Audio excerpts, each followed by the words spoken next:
Today's guest is Jennifer Longmore, and we talk about money and its relationship with our soul.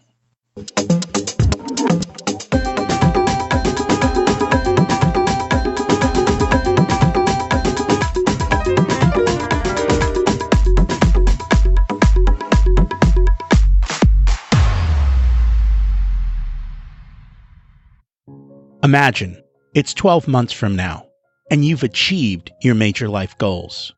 How does it feel to be in the best shape of your life? To wake up energized, excited about the day? To have great relationships and friends who support you and propel you forward? How does it feel to have an excess of money, to be able to make the choices you want? To be fearless and open to trying new adventures? Imagine being connected to the universe and it providing everything you desire. It's possible over time, and your past does not dictate your future. The only thing holding you back from this vision is you. It's time to take control of our thoughts and use them to our advantage. Welcome to Richer Soul, where we achieve our dreams and bring balance to health, wealth, relationships, time, and spirituality. If you have not had a chance to listen to episodes 1 through 9, I encourage you to go back and listen to the framework behind Richer Soul and how to create the life of your dreams. You can also find all the show notes for this episode at richersoul.com. While you're there, you can sign up for a monthly email where I share the best articles I read this month, let you know about upcoming episodes, and share a little wisdom. You can also listen to coaching calls under the Coaching Calls tab. I also share the most interesting articles I read every week on Facebook at facebook.com/Richer Soul. And there's also a Facebook group where you can ask questions and interact with other listeners. Today, our focus is on mindset. Our past holds us back from our future, but the reality is we can't learn to hit home runs until we learn to strike out. Failure is part of life, and we need to embrace the failure as a learning experience. That's a massive mindset shift. We need to be purposeful and intentional with our life. I'm going to go back 2,000 years to Epictetus again. Self-mastery depends on self-honesty. Know first who you are and what you're capable of. Just as nothing great is created instantly, the same goes for perfecting of our talents and aptitudes. We are always learning, always growing. It is right to accept challenges. This is how we progress to the next level of intellectual, physical, or moral development. Still, don't kid yourself. If you try to be something or someone you are not, you belittle your true self and end up not developing in those areas that you would have excelled in quite naturally. Within the divine order, we each have our own special calling. Listen to yours and follow it faithfully. Today, we're going to look at our divine order and how it fits into our soul's purpose with our guest. But before we do, one other book. It's one that I just finished reading. It's called The One Thing from Gary Keller. He talks about one small domino being able to start a chain reaction that knocks down a massive domino the size of a skyscraper. Your big goal gets accomplished by doing small things today. We have to focus on the now and taking that one action that leads to the next bigger action that leads to you accomplishing your life's goals. It's really hard to be excited about a goal that's years away, but we can get excited about the one small step we need to take today. He says we need to connect our today to our tomorrows and have the path forward. So what's the one thing you can do today that moves you towards the big goal of your life's purpose? Speaking of your life's purpose, that's what our guest is all about today. Jennifer Longmore is North America's soul purpose expert, internationally acclaimed host of Soul Purpose Central, and 3-time best-selling author, is world-renowned for her laser-like clarity in seeing into the depths of your soul and bridging your connection to universal consciousness. For more than 15 years, she has served clients in permanently shifting the limiting beliefs and patterns that prevent them from being who they really are so they can live their most abundant, aligned, and accelerated soul's journey. With over 30,000 soul purpose sessions, including the who's who's of actors, professional athletes, CEOs of leading companies, and other influential luminaries, Jennifer continues to offer these high-level sessions to souls who are really committed to shine their light. Let's meet our guest. Welcome to Richer Soul, Jennifer. It's great to have you join us today. Well, thanks for having me. I'm excited to see what we're going to talk about today. I'm excited as well. So we always start at the beginning. What was it like when you were growing up, and how much did your family and school teach you about money? That is a fantastic question. I learned a lot about money that I didn't realize I learned until I really needed to start dealing with my own money story. But I did learn from watching my dad that you have to work hard for the sake of working hard. You have to work hard for your money, and you have to work hard to be deserving of keeping your money. So there was a lot of struggle energy there. And then I was constantly brought to the kitchen window to look outside at the money tree that was not growing in the backyard. Honestly, a weekly thing. Anytime I would ask for the slightest little bit of money for a school trip or something, I would be taken to the window to say, hey, do you see a money tree growing back there? So I learned that money was scarce and you had to work hard for it and struggle for it. And then on top of that, you had to prove that you were deserving of it. And I think that's changed as you've grown in life, hasn't it? It's changed. It's done a literal 180. But I share this part of the story because I know that the majority of people who are struggling with money have the same type of programming that I received, because a lot of what we learn about money is what we observe. It's not even what we're told.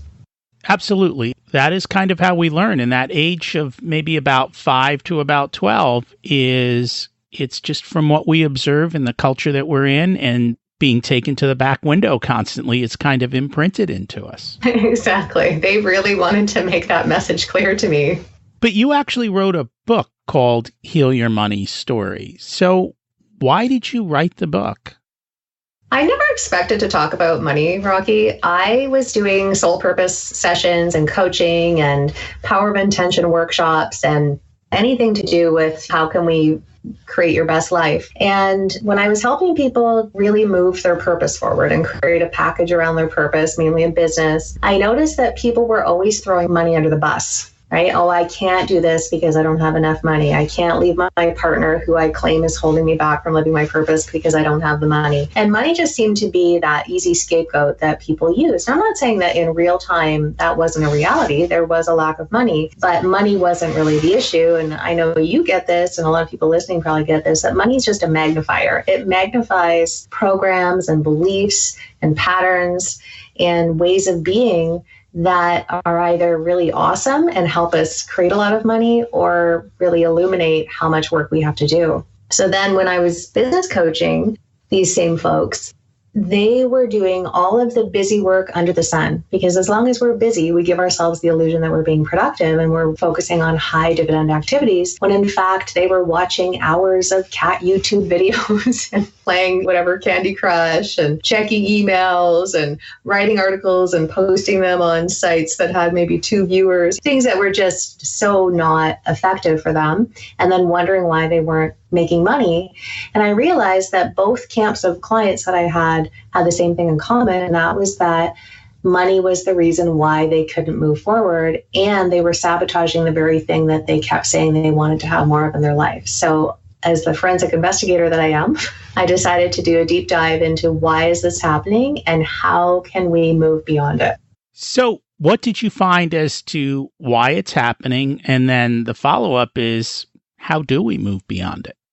That's a great question. It's pretty layered, and yet it's pretty simple at the same time. We are in relationship with money, and a lot of our relationship dynamics, especially from the past, get projected onto money, and we're not even aware we're doing it. So when money's there for us, but it keeps leaving when we want it to stay around, maybe it reminds us of an ex-partner, or maybe money is there for us enough, right? Enough to get by, but it's never really there emotionally when we need it. Oh, maybe that reminds me of my father. So we have all of these dynamics that we unconsciously project onto money, and we expect money to behave the same as the relationships that we haven't healed from yet.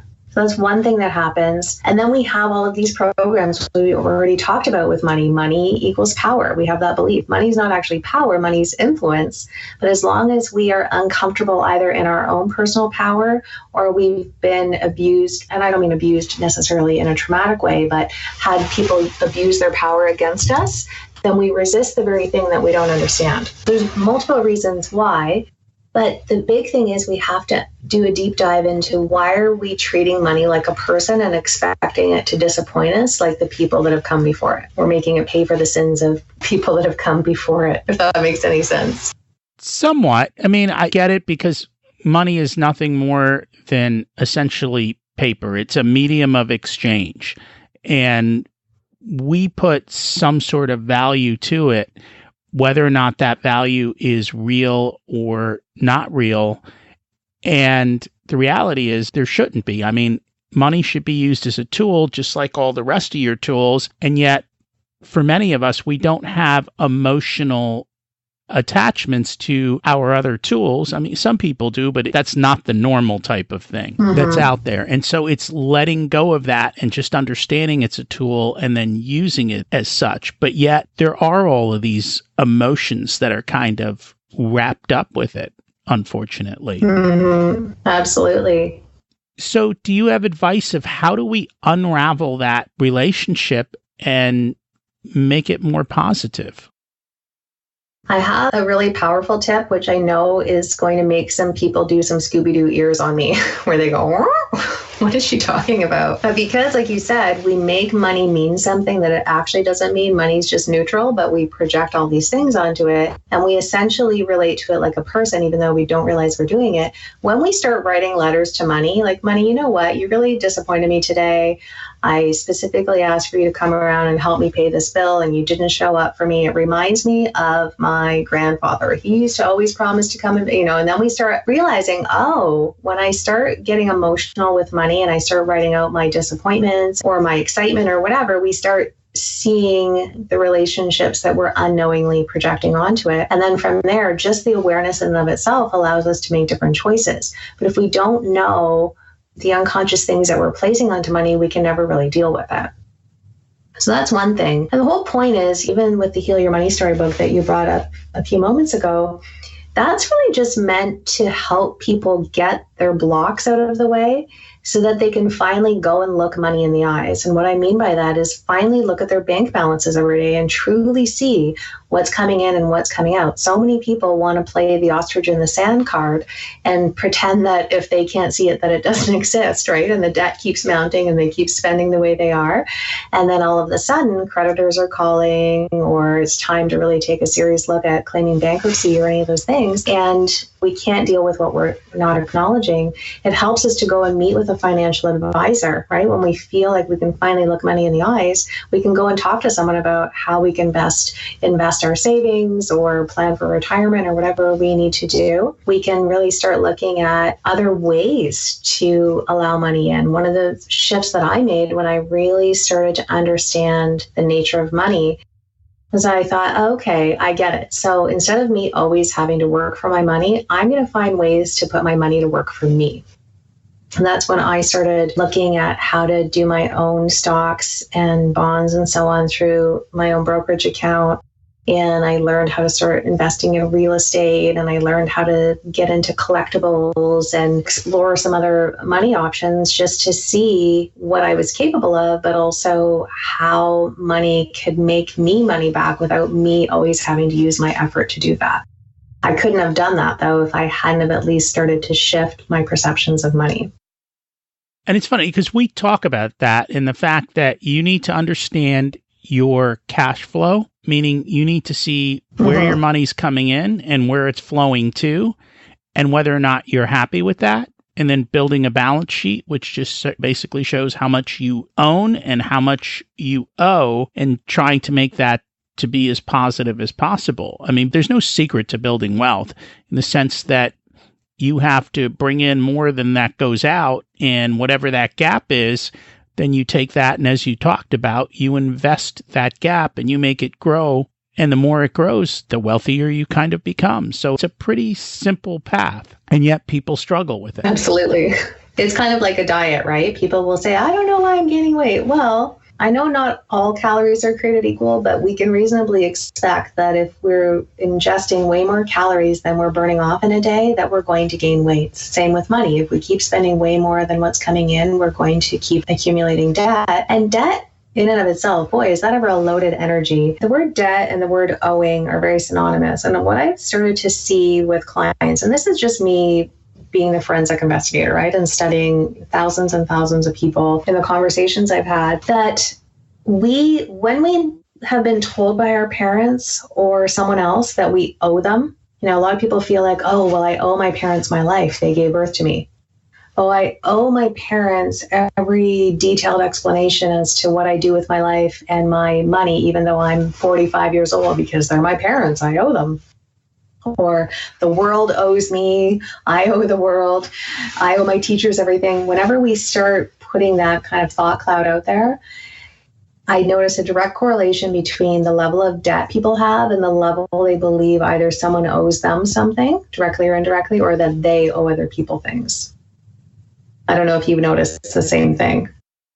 Somewhat, yes. And I guess I don't get as involved in their relationships between themselves and their parents. I look at the money stories, but I haven't gone as much into depth in that area in particular. And it makes sense. I mean, the way we do one thing is kind of the way we do all things. Yeah. And so we have to be careful because these patterns and habits aren't just in one area of our life. They tend to be in many areas of our life. So when we fix them in one area of our life, they tend to fix themselves in other areas of our life at the same time. Absolutely. It's so interesting. I notice every time I'm coaching someone on money, their relationship ends up improving. And we haven't even talked about their relationship. It's just that, like you said, when we start to shift how we're showing up, we start to perceive things differently. We extract ourselves from believing that things happen to us. And we realize that we're always creating our reality, even if we don't like the reality that we have. The more personal responsibility we can take, the more we actually can create a different reality. But as long as we keep feeling that we're a victim to things, it makes it really hard to shift in the direction that we want to go. So how do people shift out of that victimhood into a different mindset? It's not always easy. I mean, even when you start taking steps forward, things continue to go wrong, and it kind of almost pushes you back to victimhood.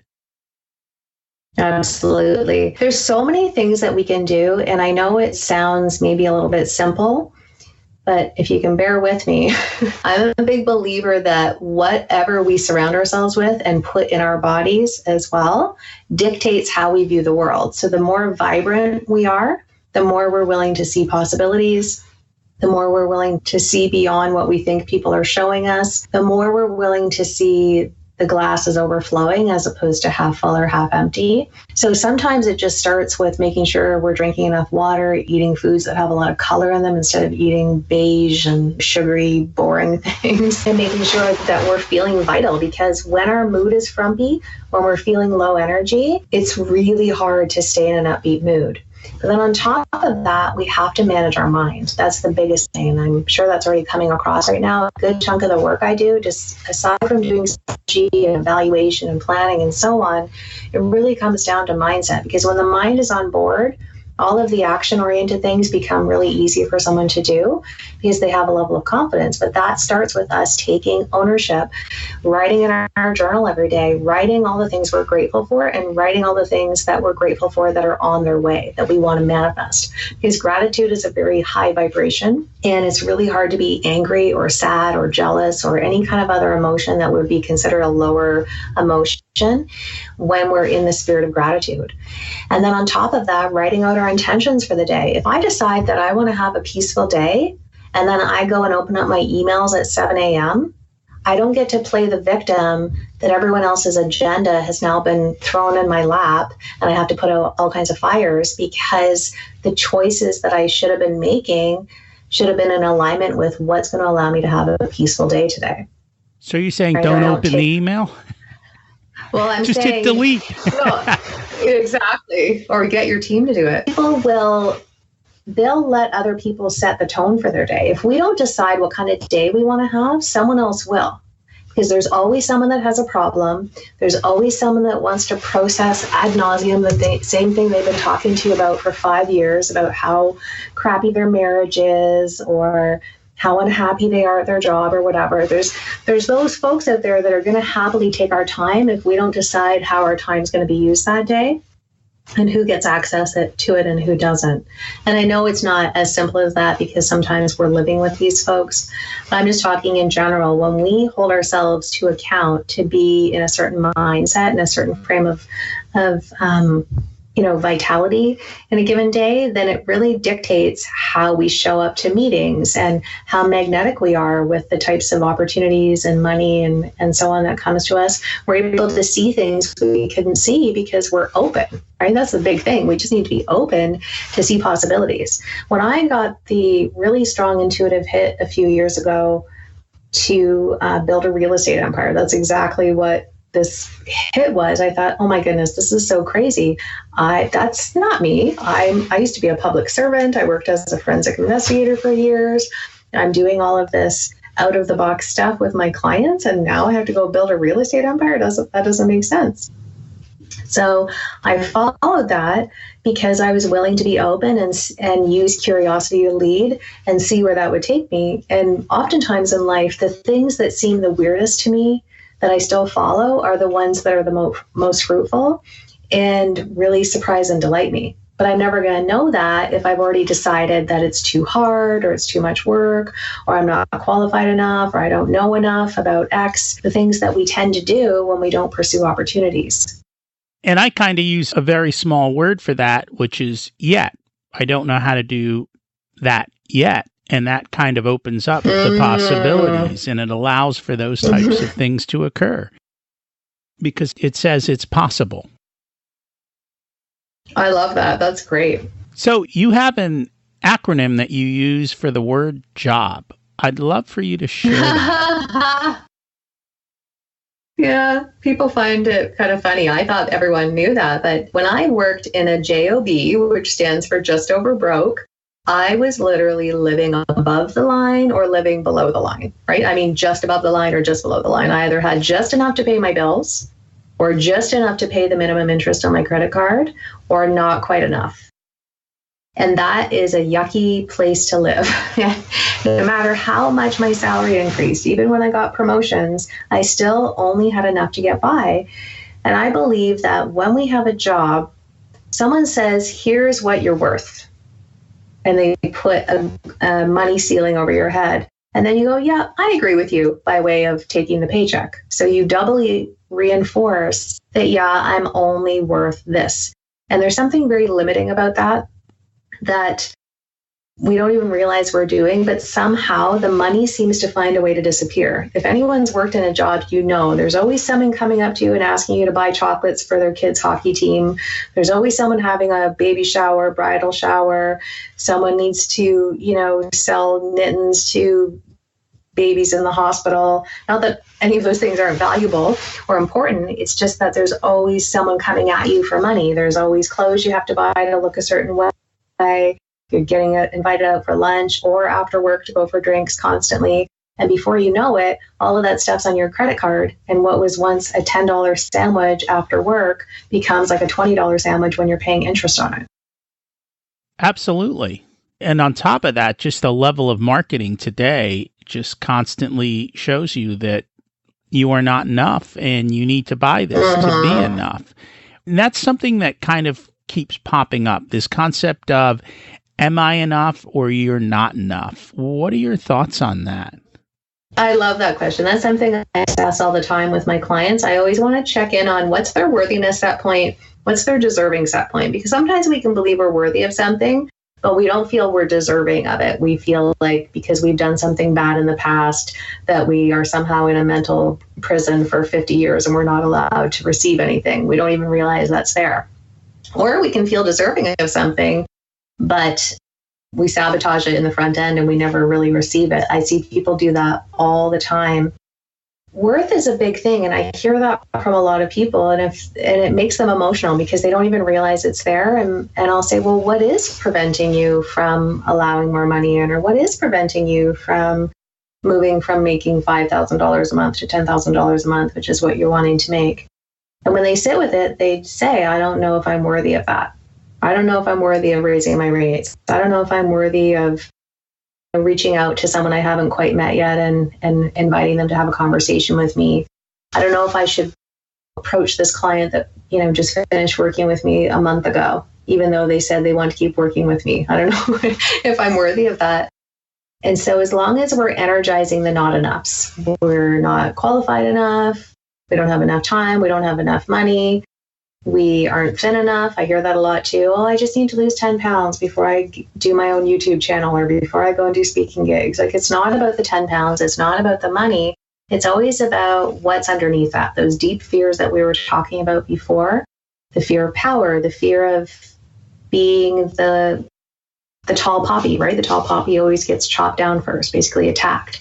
We're afraid of being banished from the tribe or mocked by the tribe because we're making more than them, and that's not showing loyalty, because as a tribe we agreed to, swim in poverty consciousness.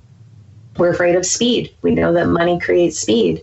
And because we've learned in our day-to-day life that speed is dangerous, we assume that all speed is dangerous, right? Including the momentum that we create, or that money can create when we use it as part of our dream team to fuel our dreams.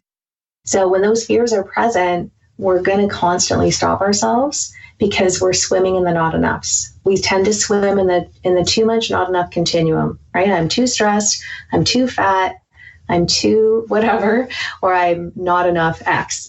And when we're stuck in that conundrum, like you said about the yet, right? We're swimming in the and or mindset. We want to shift into the and also mindset. I can be a work in progress and still allow in money. I can, pursue my dreams and I'll be okay with not knowing exactly where all of that money is going to come from right now.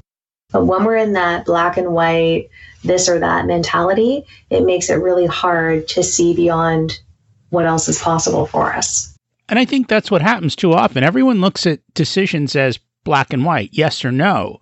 And that's not true. I mean, I look at a decision from A to Z and M is in the middle. There's an abundance of possibilities. You've got to figure out the one that works for you. And it isn't just A or B or black or white. And unfortunately, I don't think people take the time to explore possibilities and see that there are many other paths forward for them to choose from. Absolutely. And it reminds me when you say that people don't even realize they can give themselves permission to open up to possibilities. Since we were young, we have been so programmed to believe that everyone else knows what's best for us and that we don't know what's best for us. The doctor knows what's best for our body. Our parents know what's best for our upbringing. Our teachers know what's best for us. People are constantly telling us that they know better than us, and they're constantly setting us up to ask permission to make decisions. So we can't really be surprised that many of us are paralyzed by indecision and kind of stuck in inertia when we're waiting, when we don't realize that we have our own knowingness, right? And that we can see beyond what we're being shown, and that we have permission to go after it when we see it. It's funny you say that, because I think this is one thing that I guess I knew about me, but I didn't realize maybe how powerful it is or how it's kind of protected me. I don't assume people know the right answer. Like when my kids were in school, I was like, I don't think these teachers know what's best for my kids. When I look at the doctor, I'm like, I don't think he knows what's best for me. I constantly challenge people and challenge their ideas to say, I don't know that that's the best idea. And so I never feel the need to ask for permission. And yet I do hear that from people, that I need to have permission. So here's what we're going to do. I'm going to give everyone permission to live your life on your terms. So there you have it. You now have permission. Do what you want. People are going to look at you weird, but that's okay. It's your life. Don't end up with regrets at the end of it. You have permission to be weird. Everyone feels weird, by the way. Anyone I talk to feels like they're the biggest weirdo in the room. And what they don't realize is that all of us feel that way. Like, is it just me, or am I, a rebel, or am I, eccentric or whatever? And yeah, just like you said, the more we can just let ourselves be who we are, the more free we're going to feel. And that's very true. So one of the things that I've heard you talk about, and I know I do this, and I think a lot of people do it, but why do we catastrophize life? We always look at things and go, oh my God, the worst is going to happen. Yeah. Oh, geez. I think that's a pretty loaded question in the sense that we could blame it on the news, that we're so conditioned to look at what's going wrong, and we have an abundance of problems that we're made aware of in the world, whether they're even really problems or whether they're not. And we don't get enough information about all the great things that are happening in the world or the great things that people are up to. We have to really seek that stuff out. So I would say that's one of them. We have a big fear of the unknown. And if we're raised in an environment, either with our parents or even in school, where we're always having to anticipate, we don't know when to shut that off. Very true. And what I discovered is that people that are really intelligent actually are more inclined to catastrophize, because an idle mind that isn't being stimulated with growing and evolving and expanding and looking at possibilities will default to worry. And that's when the worry wart takes over. So as soon as you see yourself worrying, that's your cue to say, oh, my brain is asking to be stimulated. This isn't really how my brain wants to be stimulated. This isn't how I want my brain to be stimulated. Can I just go online and research something new? Teach me a new word today. Like, it doesn't even have to be a big deal, but give the brain something to sink its teeth into other than just defaulting to worry. And that's an excellent suggestion. You see the trigger point, worry, and then be aware of it. And then here's the trigger for the result is knowing that this is why your brain's doing it. Now give it something else to do and take control. Absolutely. So the show is called Richer Soul, and we've spent the first half of this episode talking about the richer money side. I'd like to kind of shift gears and talk about the soul side, because that, I think, is a much bigger and more purposeful area. We have the money. Now let's live the life of our dreams. You have a very interesting background in this area, and if you could kind of share your journey, and then we'll kind of dig in a little bit more. I grew up not realizing that my upbringing wasn't like everyone else's. And I think we all go through that until we get to school and we start to realize, oh, people share a different experience than we do. And things happen behind closed doors that we don't realize. So I was making predictions with my parents when I was 2 and 3 years old. And those things were always coming true. My grandfather, my maternal grandfather, was a psychic medium with the police. So he got very excited about that. Yay, it's carrying on in the bloodline. I'm going to flood her with Seth Speaks books when she's 7. You know, even now when I read those books, those are so just, they're you have to really take it in one sentence at a time. But he was mailing those to me on the Greyhound bus because he would ship me boxes and boxes of these books and Shirley MacLaine books at the age of like 6, 7, 8 years old. And we went for our first past life regression as a family when we were 4. I had my own, and then my parents had theirs as a couple, and then we had ours as a family. We wanted to figure out, like, why did we come together in this lifetime, and what are we still working on, and what are we here to help each other work through, and what new experiences did we come here to create together? And we would go back to that channeled group of beings. They were called the Evergreens. I don't even know if they're still around anymore. We went to them quite a few times, but we still lived what would be considered a conventional life. My dad worked in trades. My mom worked in an office. We were a working class family. We ate pizza like everyone else. We did whatever. But I knew things, and I didn't know that I knew things other people didn't know. So they would look at me either horrified or bewildered or uncomfortable because I knew things that I shouldn't have known, but I didn't know I wasn't supposed to know them. So I started to realize that my knowingness was making people feel uncomfortable. And I started really silencing myself. I started really trying to be the chameleon because I could never figure out what I was doing that was making people feel so uncomfortable. In my teenage years, I started rebelling. I wouldn't even call it rebelling. I was kind of doing typical teenage things, right? I was going out and drinking and smoking pot and smoking and trying to fit in. I still got A's in all my classes and I worked a lot, but I was trying to fit in. I was trying to figure out, who do I need to be in order to fit in with these humans? And I started getting angry with God, universe, source, whatever you want to call that energy, because I couldn't understand what this gift was. Like, what is this thing? Is this a curse? Is it a gift? Why can't it go away? I'm trying to shut it down. It won't shut down. So I finally surrendered to it in my late teens and thought, okay, well, all this other stuff that I'm doing isn't working. What would happen if I just surrendered? And I started having fun with it. I started going to past life regression circles with my mom and getting into crystals and tarot and astrology and numerology and all those funky things. And then I manifested a car accident when I was 21, which introduced me to Reiki. My mom did an exchange with this woman who was doing Reiki sessions on me, to the point that it was so helpful that I thought, I have to do this for other people. So I got my Reiki mastery when I was in my early 20s.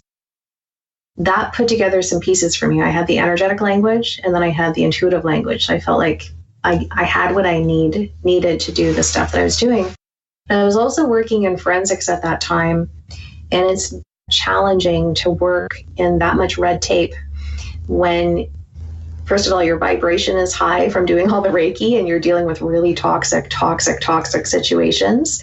And intuitively, you know what's going on, and you just can't always gather the evidence to prove that something shady is going on. So it was burning me out.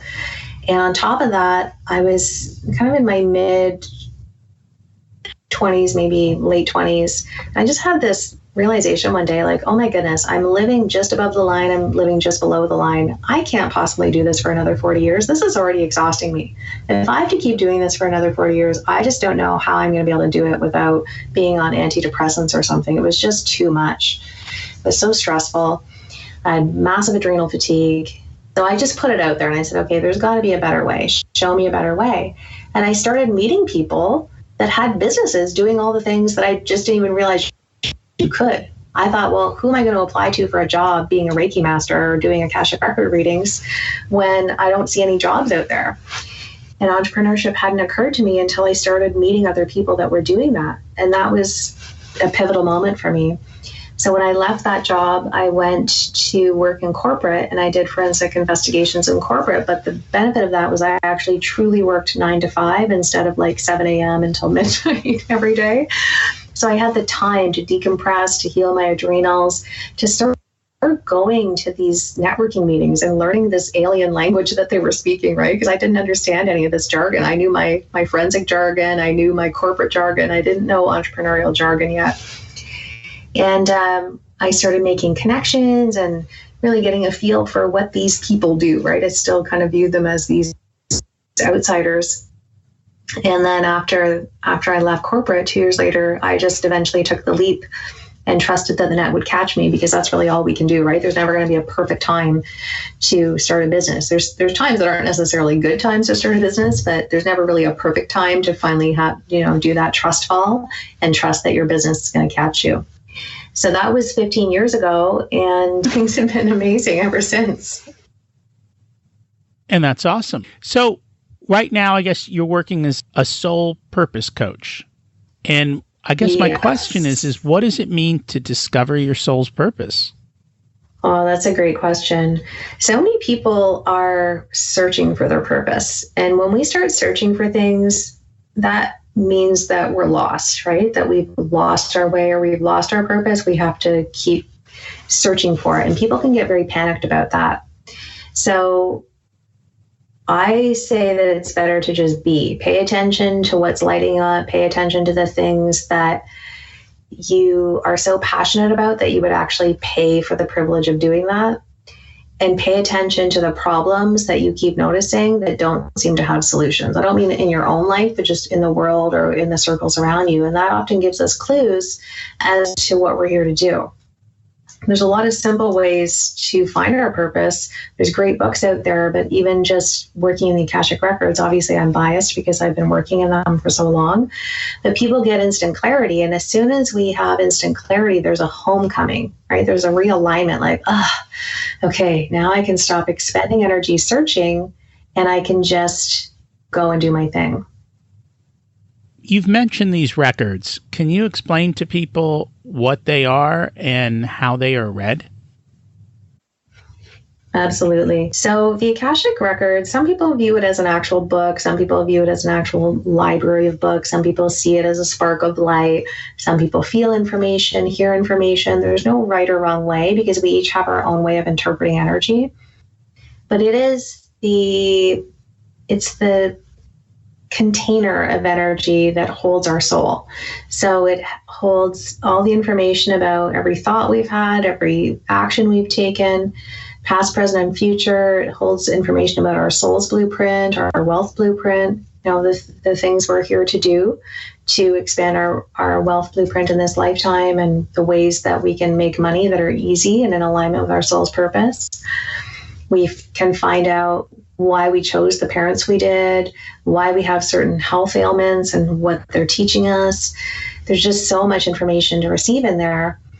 And because it's such a deep, soulful journey, just being in the records, just opening it almost like a diary, is enough to create a lot of healing, because we finally feel that sense of homecoming, like I mentioned, like, there I am. We really feel that familiar energy that we know has always been there, but we didn't realize how much we were missing it until we reconnected with it.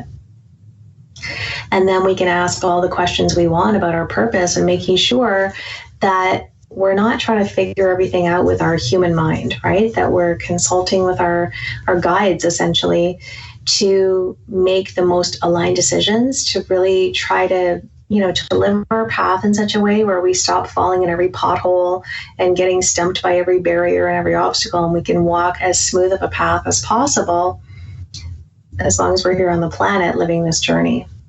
So I guess when you say there's a blueprint of the future, are we locked into a future, or do we have the ability to control and change our future? We can change the majority of our future. A lot of it happens when we change the story. We put together pieces that we didn't have before when we're in our records. We see things differently. And when we see the world differently, we relate to the world differently. So if we were talking about being victims before, if we truly were victimized as children, we have no reason to believe that the world is a safe place from that point of view. When we are given spiritual and emotional maturity through the records to see things from a different lens, or to understand what might have been going on for the perpetrator, or to see how that served us, or to see how that is actually a gift that allows us to help other people, or whatever it is that's being illuminated, it allows us to start opening up to the possibility, for example, that the world is a safe place. That yes, there are some people in the world that are not very kind, but that when we tune into our intuition, we're going to be able to suss those people out in our adulthood. And we use that as our tool. So that's just one example of how we would automatically change our future as soon as we let the guard down and stop expecting to be violated every time we step outside the house. We're never going to go out and really live our purpose if we're too afraid to get out there in the world and connect with people and take risks and explore and, be curious and all those kind of things. And I agree with you on that. You do have to kind of take risks and try different things and see what works for you, because we're all unique individuals and we all have our own path, and we have to pick our own path instead of trying to be on other people's paths, because then we're not in congruence and we're not happy and we're struggling at that point. And I think, that there is a saying, and I think it's Tony Robbins who says, life happens for us, not to us. And so even our struggles are there for a reason, for us to kind of grow. And I've heard people say, you grow in the valleys, which means it's the struggles is where we grow and where we become stronger. It's just that when we're there, we don't appreciate it. It's only afterwards, I think, that when you look back and you shift the lens of the situation that you truly do appreciate it. And when you have conversations with people who are older, especially those who've struggled, and you say to them, would you want us to remove the struggles? The answer is no, because the struggles are what made us today. They are the things, the gifts that pushed us forward and took us down this path. And so it's just us kind of shifting that lens and being accepting. Mm-hmm. Absolutely. And even with the records, I liken it to a car. So when we're not on our records, it's nighttime and we're driving, we have our headlights on, we can see, I don't know, I'm going to say 30 feet in front of us. I don't really know, but we'll just say it's 30 feet. When we're in our records, we have the high beams on, so maybe we're able to see 60 feet ahead of us, but we're never being shown the whole path, because just like you said, there's many paths we would never walk down in a million years if we saw all of the shenanigans we had to go through to get to the mastery at the end of the tunnel. So we do need to have a little bit of, we do need to have some blind spots. We do need to have places in our life where we don't have peripheral vision, so that we can take the path without deciding whether the path is designed the way our ego wants it to be designed. So I know for a lot of my listeners, this is probably out there. What do you say to people who kind of look at you and say, this is crazy talk? I don't say anything to those folks because I'm not here to justify, or I don't mean to people listening, but in general, because when I worked in forensics, I was doing this work privately because I didn't want to bring shame to the agency. I didn't think it would make sense for me to be at like a trade show exhibiting my services and potentially see clients or police officers I was working with or judges or whomever, right? So I kept a lot of this quiet. And then when I finally took the leap, one of my fears was, what are my old colleagues going to say when they find out what I do for a living? And then I thought, I actually don't care. My purpose and the work that I'm here to do needs to be more important than other people's opinions. So I'm not, going down to Utah, for example, and trying to convert Mormons into buying into what I do. When the Jehovah's Witnesses come and knock on my door, I'm not trying to convert them. I'm not trying to convert anyone. I just speak the message, and whoever it resonates for will reach out or feel aligned, or maybe it'll spark them to be a model for what's possible for other people. I just know that this is the truth for me. And if it resonates for other people, great. If it doesn't, that's totally fine as well. And I think it takes a lot of courage and self-conviction to be able to say that, regardless of whether it's this topic or any topic in our life. And that's not always easy. I often say that I'm a zigger. When everyone else is zagging, I'm zigging. And other ziggers, even if they don't entirely understand what I do, still respect it, because I really consciously go out of my way to live outside the box, because the box just isn't for me. And if you want an unbelievable life, you're going to have to step out of the box, because the box is average. Well, and then if it rains, it gets soggy. So what did all those people say when they found out what you did? Most people thought it was awesome. And even for folks that felt a little bit uncomfortable with it, see, a lot of people are closeted spiritually, right? So I learned that actually probably about 80, maybe even 90% of the people that I thought would think this was the craziest thing actually were relieved. And then it gave them permission to open up the conversations. Because all of us are intuitive. All of us get feelings. We get gut feelings. We feel energy. People have seen ghosts. There's all kinds of experiences people have had. But as long as we live in a culture that doesn't allow people to talk about that without being perceived as crazy, nobody's really incented to talk about this, because why would we want a label of being crazy or mentally unstable or something? But as soon as someone else models what's possible, you'd be amazed. Like, when I used to do readings all the time, I had garbage men coming to me, tons of police officers and security guards. I had some mafia people coming to me. I had dancers, if you know what I'm saying. Anyone from any walk of life, really famous A-listers and professional athletes, people literally from all walks of life. And they were all in circles where they couldn't talk about it, but I was the safe place that they could talk about all the things that they thought were making them a weirdo. I think that's enlightening for a lot of people to hear and to realize. And it kind of takes us back to where we started this conversation, because a lot of people feel the same way about money. We're not allowed to have money conversations. And I don't know where that rule came from. It's absolutely not true. I think across everything, you need to have conversations. And if you're married, especially, having the conversations about your dreams and desires and your needs helps to bring about a much more fulfilling marriage and much better relationships. And so I think we kind of need to break down some of those barriers and lean out into uncomfortable areas and not worry about what other people think, right? Just go for it.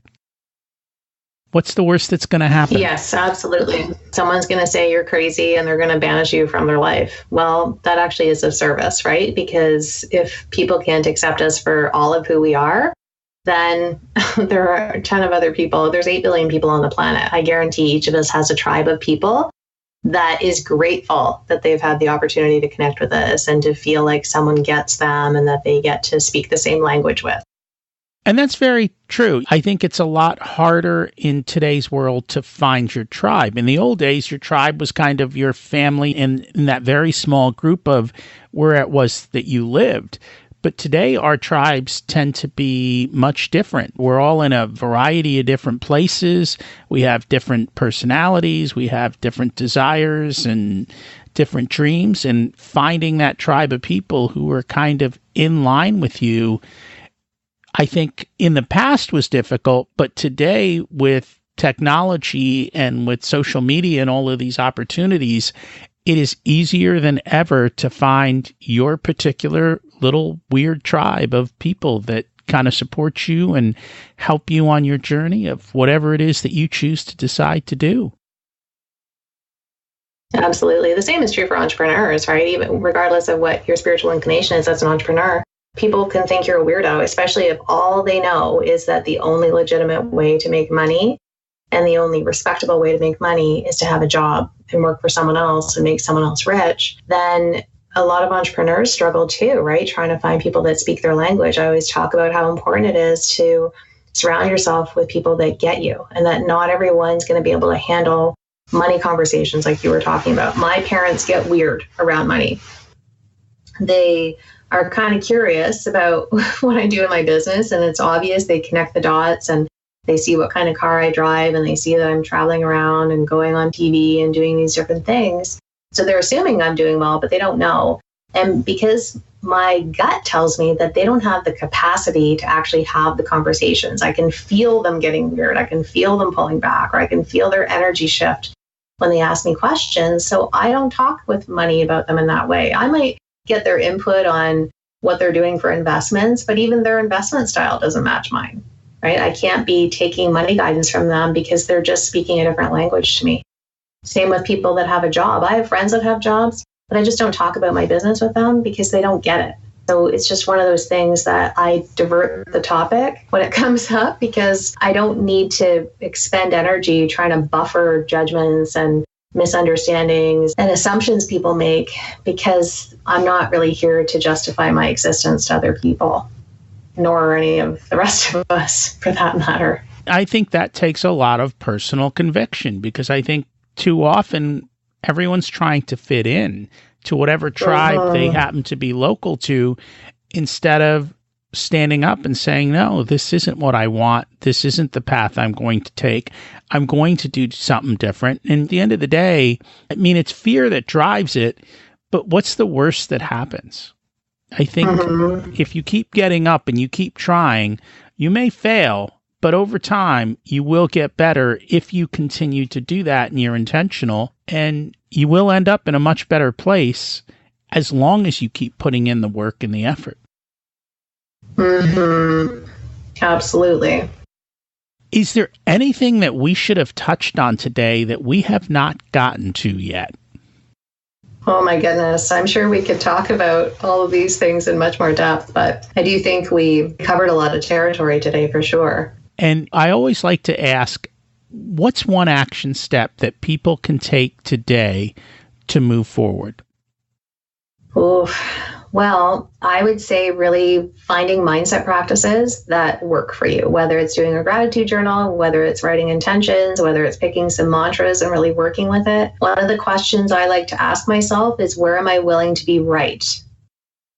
So often we're trying to be right about things we actually don't want to be right about. Like, I'm going to get screwed over, or money's going to disappear, or why bother taking action? Because when I take one step forward, I take two steps back, right? We don't even realize those programs are there. So when we write out, okay, here's what I'm willing to be right about when it comes to money. Here's what I'm willing to be right about when it comes to my purpose or my business or whatever. Then we commit to that. And we only look for information that supports what we're willing to be right about. That is dramatically different action step than a lot of people have given. So I'm thankful for that. We're getting people out into a different area, which is very cool. If people would like to find you and connect with you and learn more, what's the best place for them to do that? The best place to really engage with me is on Facebook. I have a group called the Purpose Posse, and I spend a lot of time in there. It's just a way to have a more playful social way to engage with folks. And then additionally on my website, which is www.souljourneys.ca, and there's a lot of free resources there for people to download if they're wanting to learn more about the Akashic Records or how to heal their money story, things like that. I've created a lot of free things over the years, so hopefully people will find something useful there. And thank you for sharing that. And I will put those in the show notes so people can find it. It's been a pleasure having you here today, Jennifer. Thank you for joining us. Thanks for having me. I had a great time. It's taken me a long time to figure out my soul's purpose. And I think my purpose is to help people use their money to live the life of their dreams. I can't tell you what your purpose is because you have to figure it out for yourself. Other people can help you determine that by asking you the tough questions we all need to answer. As we heard today, you have permission. And be careful with the choices that can bring your life crashing down. Take small steps to move you closer to where you want to be. Today's action step was to find mindset practices that work for you. Where are you willing to be right? So, what's preventing you from moving forward, and who are you putting on your team to build the life you deserve? Taking no action creates a far worse outcome in life than trying something and failing. Can I help you achieve your goals? Just email me, and we can start with a short chat to see if we're a good fit. If you like today's episode, please share it with a few friends. I would appreciate that. You can always get me at rocky@richersoul.com. I'd love to hear how you're doing and how the information I have shared has helped. Thanks for listening. Have an abundant week.